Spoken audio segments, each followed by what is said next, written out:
श्रीराम समर्थ. वाणीरूप श्री महाराज तात्यासाहेब केतकर यांची रोजनेशी डायरी, भाग क्रमांक 9, खंड 3. श्री महाराजांच्या या आठवणींचे मी 4 खंड पाडले आहेत. पहिला सुमारे सन 1885 ते 1901, दुसरा सन 1901 ते 1913, तिसरा 1913 ते 1925 व चौथा 1925 नंतर चालू. माझा जन्म सन 1885चे जानेवारीतला आहे. तो दिवस गुरुवार होता. माझे कुंडलीत कोणते ग्रह पडले आहेत मला माहीत नाही, पण मला खात्रीने वाटते माझे जन्मापासूनच श्री महाराजांची कृपा व आशीर्वाद दृष्टी माझ्यावर आहे. श्री महाराजांची व तीर्थरूप भाऊसाहेबांची पहिली भेट त्याच सुमारास झाली. माझे भाग्य थोर की भाऊसाहेब व सौबाई यांच्यासारखे वडील व मातोश्री मिळावे व त्याप्रमाणेच देहसंबंधी होणारी सर्व मंडळी अत्यंत प्रेमळ असावी. स्नेही सोबती मिळाले ते अत्यंत सात्विक व आपलेपणाने वागणारे लाभले.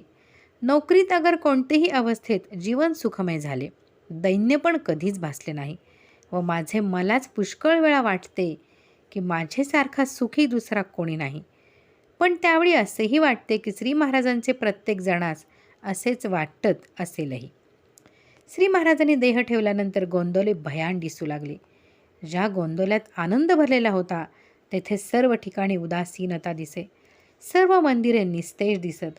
तेथील सर्व मंडळींचे चेहरे म्लान झालेले व आता पुढे काय व कसे या विचारात तेथील मंडळी दिसत. काही मंडळी तेथून गेली, त्यांचा पत्ता लागला नाही व पुन्हा दिसलेही नाहीत. श्रींच्या जवळ एक वामनराव म्हणून वृद्ध गृहस्थ असत.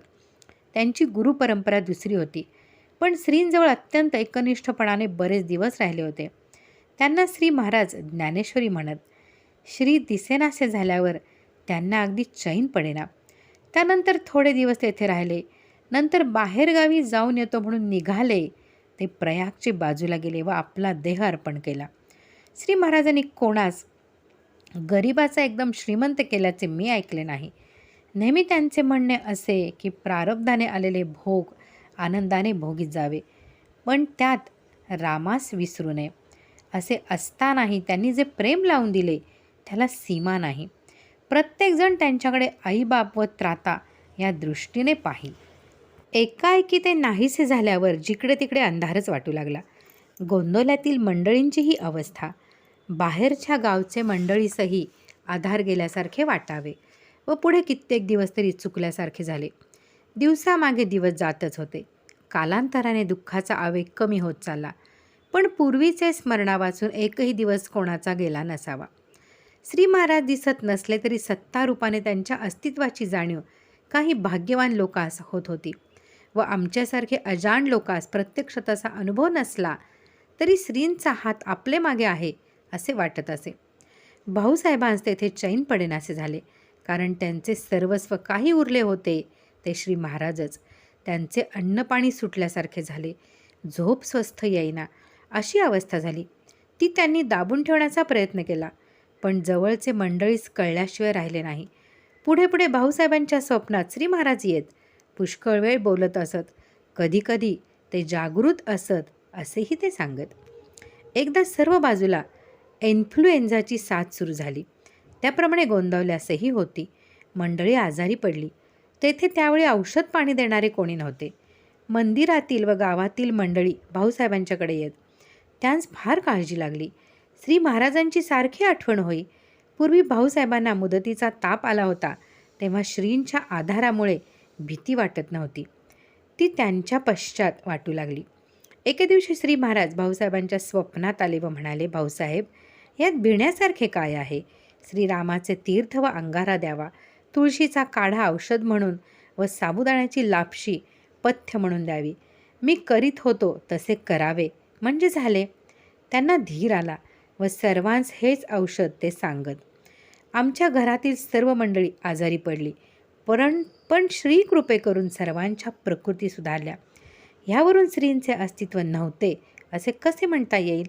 कदाचित अभाग्यास दिसत नसेल हे खरे. भाऊसाहेबांची श्री महाराजांच्यावर अत्यंत निष्ठा होती. निष्ठेची खरी परीक्षा प्राणावर बेतल्यावर कळून येते. ह्याबद्दल एक हकीकत आठवली ती अशी. भाऊसाहेबांस श्री महाराजांनी त्यांच्या प्रयाणानंतर 12 वर्ष तेथे गोंदवल्यास राहण्यास सांगितले होते. श्री महाराज तेथे नसताना तेथे राहणे सर्वच बाजूनी आमच्या दृष्टीने अवघड होते. श्री महाराज दिसत नव्हते. गोंदवल्यास जाण्याचा एकच हेतू असेल तर श्री महाराजांचे सानिध्य ते नव्हते. मंदिरात व एकंदर तेथील परिस्थितीत फारच बदल झाला होता. प्रेमाऐवजी व्यवहार सुरू झाला. भाऊसाहेबांचे वय होत चाललेले, अशक्तपणा आला होता. त्यातच त्यांची पोटदुखी इतकी वाढली की त्यांना रात्रंदिवस चैन पडेना, औषध पाणी योग्य मिळेना. आम्ही सर्वजण पुण्यात होतो. त्यांच्याकडून तार आल्यावर तेथे गेलो. त्यांस फारच त्रास होत होता. सर्वांची इच्छा त्यांनी पुण्यास यावे, काही औषध पाणी करता येईल. पण त्यावर ते म्हणाले, मला श्री महाराजांनी येथे राहण्यास सांगितले आहे. तोपर्यंत येथून दूर जावे असे वाटत नाही. मी त्यांच्या आधारावर आनंदात आहे. 2 दिवसानंतर त्यांना थोडे बरे वाटू लागले व आमची रजा संपली म्हणून आम्ही परत पुण्यास आलो. पुढे काही दिवसांनी भाऊसाहेबांचे दोन्ही डोळ्यात मोतीबिंदू होऊ लागला. दृष्टी मंद झाली व शेवटी काही वर्ष अगदीच दिसेनासे झाले. ते कधी कधी म्हणत, श्री महाराज गेले, आता पाहण्याचे काही उरले नाही. त्यांनी डोळ्याचे ऑपरेशन करण्याचा विचारही केला नाही. त्यांना वाटत असे श्री महाराजांना ऑपरेशन पसंत नाही. त्यांच्या इच्छेने काय व्हायचे असेल ते होईल. काही दिवसानंतर डॉक्टर वासुदेवराव शौचे श्री महाराजांच्या अनुगृहीतांपैकी गोंदवल्यास आले. त्यांनी भाऊसाहेबांना सांगितले की मुंबईचे एक प्रख्यात डॉक्टर माझ्या ओळखीचे आहेत व फार चांगले आहेत. त्यांना पत्र पाठवतो व तुम्ही तेथे जावे. भाऊसाहेब म्हणाले, श्री महाराजांची इच्छा ऑपरेशन करावे अशी नाही, त्यामुळे त्यांचा नाईलाज झाला. एका रात्री भाऊसाहेबांच्या स्वप्नात श्री आले व म्हणाले, भाऊसाहेब हे ऑपरेशन फार कठीण नाही असे म्हणून त्यांनी डोळ्यावरून हात फिरवला. त्याबरोबर श्री महाराजांचे तोंड त्यांना दिसले. इतके सोपे आहे, तुम्ही करून घ्यावे असे श्री म्हणाले. सकाळी उठताच भाऊसाहेबांनी डॉक्टर शौचे यांना पत्र लिहिण्यास सांगितले व त्याप्रमाणे सन 1923 साली मुंबईस डॉक्टर सरदेसाई यांनी ऑपरेशन केले. डॉक्टरांनी विचारले की आता तुम्हाला दिसते काय? भाऊसाहेब म्हणाले, श्री महाराजांनी हात फिरवला तेव्हा त्यांचे तोंड दिसले. तुम्ही ऑपरेशन केले, आता तुमचे तोंड दिसत आहे. श्री त्या अवधीत नव्हते असे कसे म्हणावे, पण सर्वांस नव्हते व त्यांच्या नेहमीच्या लीला सगुणत्वाने दिसत नव्हत्या. असे अनुभव पुष्कळांस आले आहेत. ते सर्व लिहिणे फारच लांबेल. आमच्या घरासंबंधी आलेला अनुभव पुढे येणारच आहे. श्रींची आज्ञा घेऊन मी सन 1913 साली माळशिरसला नोकरीवर गेलो. तेथे व नंतर काही दिवस पिलीव येथे सन 1916 जूनपर्यंत होतो असे वाटते. पहिली लढाई सुरू झाल्यामुळे पिलीव येथील धरणाची कामे बंद पडली, म्हणून सर्वांस नोकरीवरून काढले व मला काही महिन्यांची रजा मिळाली. पुढे काही दिवसांनी मी कोकणात गेलो व डिसेंबर 1916 मुंबईस अण्णासाहेब घाणेकर होते, त्यांच्या तेथे आलो. तेथे काही दिवस राहून त्यांना दमा फार झाला होता म्हणून आम्ही सर्व पुण्यास येऊन राहिलो. त्यावेळी अण्णाचे बिऱ्हाड पुण्यासच होते. त्याच महिन्यात अण्णासाहेबांची बायको सौ राधाबाई वारल्या. सर्वांस फारच दुःख झाले. ती बाई महासाध्वी होती. तिला श्री महाराजही वाखाणीत असत. पुण्यास मिलिटरी अकाउंटच्या ऑफिसमध्ये आप्पांचे एक दूरचे मेहुणे होते. त्या सहज आप्पांनी माझेबद्दल विचारले. उद्या अर्ज घेऊन पाठवा म्हणाले. दुसरे दिवशी अर्ज घेऊन गेलो व मला नोकरी तारीख 26/2/1917 पासून लागली. ती 3/3/1948 टिकून त्याचे पेन्शनही मिळाले. हे सर्व श्री महाराजांचा हात त्यात नसता तर खात्रीने जुळले नसते. त्याला कारणेही पुष्कळ आहेत. नोकरीपूर्वी केल्याचे सर्टिफिकेट पाहिजे होते. ज्यांच्या हाताखाली मी पिलीवला नोकरी केली होती त्यापैकी एक वारले होते व दुसऱ्यांस पेन्शन घेऊन बरेच दिवस झाले होते, पण ते पुण्यातच होते. त्यांच्याकडे मी गेलो. ते स्वाभाविकच म्हणाले, तुम्हाला मी आता सर्टिफिकेट काय देणार? आज नोकरी मिळण्याचा संभव आहे, तरी देता आल्यास पाहावे असे म्हटल्यावर त्यांनी सर्टिफिकेट अर्थात चांगले लिहून दिले. माझे मन आज मला सांगत नाही की मी ती नोकरी फारशी काळजी घेऊन केली होती. दुसरी अडचण सन 1923 आली. यापूर्वी घेतलेल्या लोकांस कायम करून घ्यायचे होते. व त्याकरता परीक्षा ठेवली होती. माझी मला गणिताबद्दल खात्री नव्हती. त्यावेळी भाऊसाहेबांना मुंबईस ऑपरेशन झाल्यावर पुण्यास आले होते. ते मला गणित सांगत, पण व्हायचे होते तसेच झाले. मी परीक्षेत नापास झालो व कायम होण्याची आशा खुंटली. श्री महाराजांची प्रार्थना केली व आपल्या इच्छेने काय व्हायचे ते होऊ द्यावे असे म्हटल्याचे आठवते. श्री महाराज आम्हास दिसत नसले तरी आम्हास सांभाळणारे श्रीच आहेत असे वाटत होते, पण धीर वाटेना. आमच्या ऑफिसातील एक मद्रासी सुप्रिटेंडेंट सांगू लागला की मी सांगतो तसा एक अर्ज करून दे, साहेबास दाखवतो. त्याप्रमाणे मी अर्ज केला व खरोखरीच आश्चर्याची गोष्ट की आमच्या ऑफिसच्या साहेबाने लिहिले की परीक्षा पास नसली तरी यास कायम करून घ्यावे. आमच्या वरिष्ठ कचेरीतून दिल्ली पास झाल्याशिवाय कायम करायचं नाही असा स्पष्ट हुकूम होता. खरेच पाहिले तर त्या सुप्रिटेंडंटची व प्रत्यक्ष साहेबांची माझी ओळख नव्हती, पण हे श्रीकृपेनेच घडले असे म्हटले तर काय चूक आहे. मला श्रींच्या अस्तित्वाची जाणीव झाली. यात माझी कर्तबगारी काहीच नाही. उलट नापास झालेला, कोणाकडेही अर्ज करून मदत मागितली नाही म्हणून खरेच वाटले. आजच्या जीवनाचा पाया श्रींच्या हस्तेच झाला व शेवट त्यांच्याशिवाय करण्यास कोण समर्थ आहे.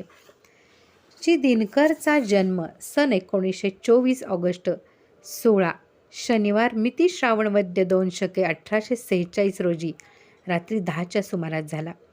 बाळंतीण होऊन बाजेवर पडल्यावेळी थोडी डुलकी आली.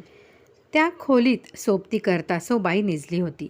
इतक्यात श्री महाराज घोड्यावर बसलेले. त्यावेळी आम्ही सदावर्ते यांच्या घरात नारायणपेठेत राहत होतो. घराचे चौथऱ्याजवळ आले. बरोबर पंढरपूरचे नीलकंठ बुवा होते. श्री घोड्यावरून उतरून बाळंतिणीचे खोलीत आले. प्रकृतीची चौकशी केली. पूर्वी हरद्यात सोडलेल्या 13 कोटीच्या उदकाची आठवण करून आता सुरुवात करावी असे म्हणाले. त्यावेळी श्रींच्या पायात पादुका नव्हत्या. मंडळींनी बाईस हाक मारून उठवले आणि सांगितले की देवघरात पादुका आहेत, त्या श्रींच्या पायात घालाव्या. नंतर श्री अदृश्य झाले. खरोखरीच श्रींचे उपकार किती जाणावे. त्यांनी आपलेपणा इतका राखला की त्याचा मोबदला आम्हास कोणत्याही रीतीने देता आला नाही व अजूनही नाही. नंतर गोंधळल्यास गेल्यावर सर्व मिळून जप पुरा करायचा असे भाऊसाहेब यांचे विचारे ठरले. पण तो पुरा झाला श्रींचा पुन्हा अवतार झाल्यावर सन 1948 साली. श्री महाराज देहाने दिसत नसले तरी सत्तारूपाने कसे होते याचा अनुभव माझ्यासारख्या पुष्कळांनाच आला आहे. काही झाले तरी सगुणाचे प्रेम वेगळेच यात शंका नाही. त्यांचे बोलणे, बसणे, हसणे इतके मृदू होते तसे पाहावयास पुन्हा मिळाले नाही. महाराज या शब्दात प्रेम, कारुण्य, धीर व आधार आहे. थोडक्यात टिपण करावे म्हणून ठरवले, पण फारच लांबले. पण याहून जास्त लिहिण्याचे आवरावे लागेल. हे सर्व लिहिण्याचे कारण श्री महाराजांनी आपणावर किती उपकार करून आपणास ऋणी करून ठेवले आहे व त्याची फेड करावायची असेल तर त्यांचे आज्ञेत वागूनच होणार आहे. श्रीचरणी अर्पण. असो, पुढे आहे खंड 4. ते आपण पुढे पाहूयात. श्रीराम जय राम जय जय राम.